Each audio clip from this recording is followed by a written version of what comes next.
மக்களே, நாம் இப்போ எங்கே வந்திருக்கோன்னா சேலத்தில் வந்து ஒரு சிவன் கோயிலுக்கு வந்திருக்கோம். 1008 லிங்கம் கோயிலாமா.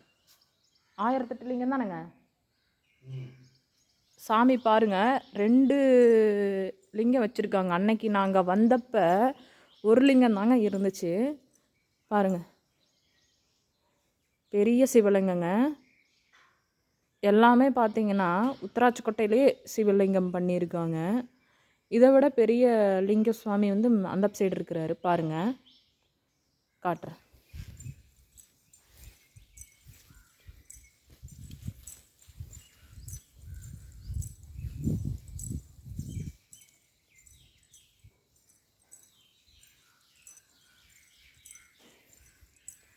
இவர் தாங்க நந்தியார்.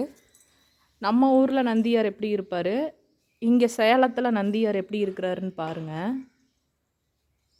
நம்ம சிவன் கோயிலில் இப்போ பெரிய சிவன் சுவாமி காட்டுற பாருங்க. ஏன்னா யாருக்குமே ஒரு சிலர் வந்து இந்த கோயில் வந்து எங்கே இருக்குன்னு தெரியாது. நான் தெரிஞ்சால் எங்கள் ஹஸ்பண்டுக்கிட்ட கேட்டு உங்களுக்கு சொல்கிறேன் எந்த இடம்னு. பார்த்தீங்களா, எனக்கே பார்க்கவே அப்படியே சிலுக்குது உடம்பு.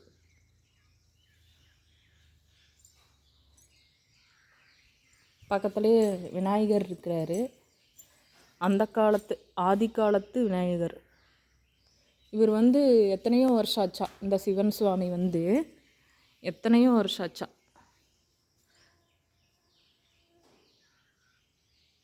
பாருங்களேன்.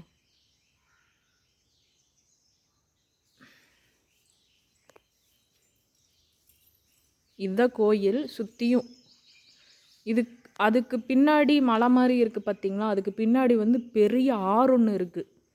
அதுதான் வந்து நம்ம மேட்டூர் அணையோட ஆறாமா. அங்கே மேட்டூர்லேருந்து இங்கே தண்ணி இந்த இதுலேருந்து பாய்ச்சிட்ருக்கு. எங்களால் அந்த சைடு போக முடியல, சரியான பாறையாக இருக்கிறனால அந்த சைடு போக முடியல. இது சுற்றி இருக்கிற இடம், நம்ம வர்ற வழி வந்து இந்த சைடு தான், இந்த சிவன் கோயிலேருந்து. சரி மக்களே, பாய்.